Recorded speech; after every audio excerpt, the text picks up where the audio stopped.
Antoine Robitaille est avec nous. Antoine, bonjour.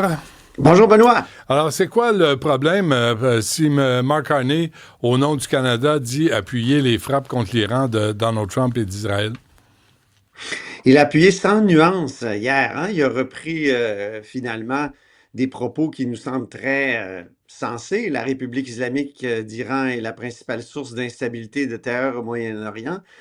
Mais ça vient un peu en contradiction avec son discours de Davos. On se souvient, à Davos, il avait prononcé un discours qui l'a rendu célèbre dans le monde entier. Et c'est peut-être une des raisons pour lesquelles là, il a annulé son point de presse d'ailleurs ce matin. Et on sait qu'il est en déplacement en Inde. L'autre raison, c'est parce que le Globe and Mail a annoncé aussi ce matin en une que finalement l'ingérence en Inde, l'ingérence indienne au Canada, c'était pas terminé. Hein. Donc, plusieurs contradictions, dont deux principales, avec son discours de Davos, puis ça fait grincer des dents à l'intérieur de ses rangs. Là. Est-ce qu'on n'expose pas le Canada au terrorisme en s'alliant complètement aux États-Unis sans aucune nuance? Est-ce que c'est une flagornerie à l'endroit de Trump qui va s'avérer inutile parce que oui, on va renégocier la CA, mais il va s'en souvenir quand on va se retrouver à la table avec lui? Il y a aussi une certaine rupture avec les choix de Jean Chrétien il y a 23 ans face à la guerre en Irak, de dire, ben non, le droit international, ça l'emporte sur tout. Donc, les deux principales critiques dans son discours de Davos, par rapport au discours de Davos, c'est que, on se souvient, il disait, les puissances moyennes doivent s'unir là, pour contrecarrer les puissances qui sont prêtes à tout pour, et surtout à contourner ce qu'on appelait le droit international, là, ce à quoi il ne faut pas trop croire en même temps, selon Carney, mais disait, les puissances moyennes doivent s'allier. Or, la France et les États-Unis, c'est-à-dire le Royaume-Uni, ils ont insisté pour dire qu'elles n'avaient pas participé à cette frappe-là, à ces frappes-là, qu'elle préférait une solution négociée. Pourquoi tu penses Starmer puis Macron, qui sont deux woke finis, là, pourquoi tu penses qu'ils s'éloignent de ces frappes en Iran qui libèrent, en tout cas, qui a des chances de libérer la population iranienne? De ce côté-là, je pense que tout le monde s'entend. Là, on se réjouit de la fin de cette tête dirigeante-là. Ouais. Mais c'est pas la fin du régime, malheureusement, parce qu'il est pas mal plus solide qu'on pense, j'ai l'impression. Hein, avec il y a des gens qui sont prêts à remplacer ceux qui ont été tués, notamment Khamenei.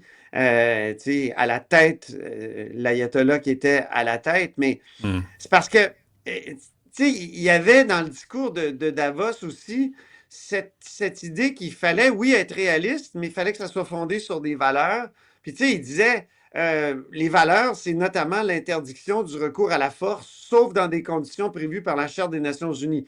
Moi, je te dis juste qu'il y a une espèce de contradiction avec ce que Carney a dit à Davos. Et d'ailleurs, ce matin, Anita Anand, qui est du voyage en Inde aussi actuellement, là, et donc la ministre des Affaires étrangères du Canada, a déclaré ceci. Elle a comme apporté des nuances. On peut l'écouter.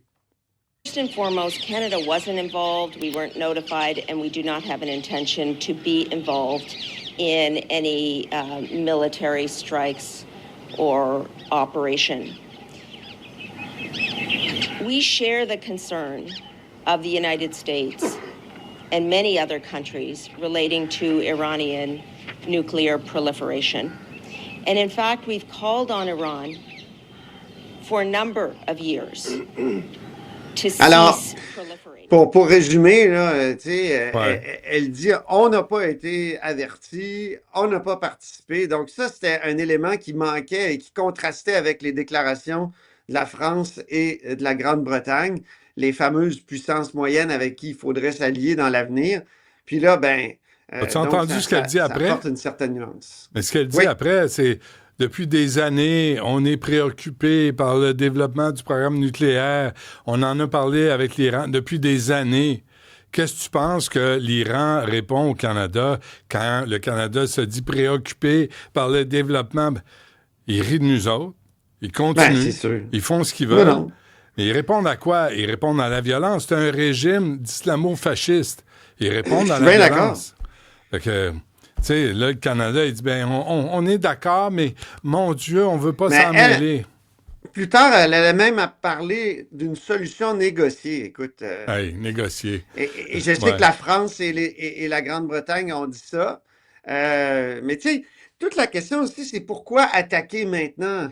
Alors que, tu sais, il y a quelques semaines, il y avait une vraie révolte. Hein? Une vraie révolte, puis ça a été moi, ce que je étouffé comprends, dans le sang, ça a été tué. Écoute, ils ont tué plus de 30 000 personnes, il paraît. Alors mais pourquoi ça, moi, ça me fait penser... Ça, c'est de l'ingérence à l'intérieur du pays. Si tu veux le regarder comme ça, moi, je pense qu'ils sont impliqués.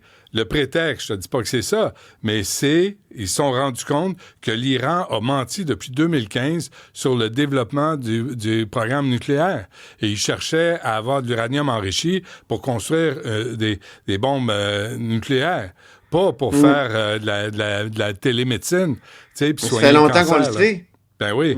Fait que, mais là, tu sais, ils sont assis, ils ont négocié. Ça fait longtemps qu'il y avait une révolte. Moi, ça me fait penser un peu à George Bush père. Je ne sais pas si tu te souviens, après les attaques au Koweït, puis, tu sais, quand finalement les États-Unis, il y avait à ce moment-là une espèce de coalition de nations contre Saddam Hussein. Ils ont buté Saddam Hussein hors du Koweït jusqu'aux frontières de l'Irak. Puis là, te souviens-tu, George Bush qui avait dit « Hey, les Kurdes, révoltez-vous. Révoltez-vous. » Puis il n'est pas rentré On à n'a Bagdad. jamais aidé les Kurdes. Ça a été aussi, tu sais, ils avaient réprimé dans le sang. Et moi, ça me fait penser un peu à ça aussi, ce qui se passe là. Qu'est-ce qu'on peut faire de plus? Puis en même temps, l'Iran, c'est beaucoup plus fort, beaucoup plus installé, beaucoup plus gros que l'Irak. Alors, qu'est-ce que ça peut avoir comme potentiel de déstabilisation du Moyen-Orient? Ouais. Écoute, avant qu'on se quitte, Antoine, un mot sur cette fatigue politique répandue. Oui, rapidement, 2 cas. Caroline Proulx, un autre ministre qui annonce qu'il ne se représente pas de la CAQ. Hey, ça fait plusieurs, là. Carman, Guilbeault, Lebel, Julien Lamontagne, Suzanne Roy. On est vraiment à une espèce de tournant, de changement de cycle. Hein? On est à une fin de cycle politique. Ouais. Vincent Marissal, même chose. Il a démissionné avec fracas de Québec solidaire où il a été expulsé, on ne sait pas trop. Mais il y a eu un flirt avec le PQ. Et là, finalement, il ne se présentera pas pour le PQ. Il ne s'essayera même pas à l'investiture, mettons, dans Rosemont.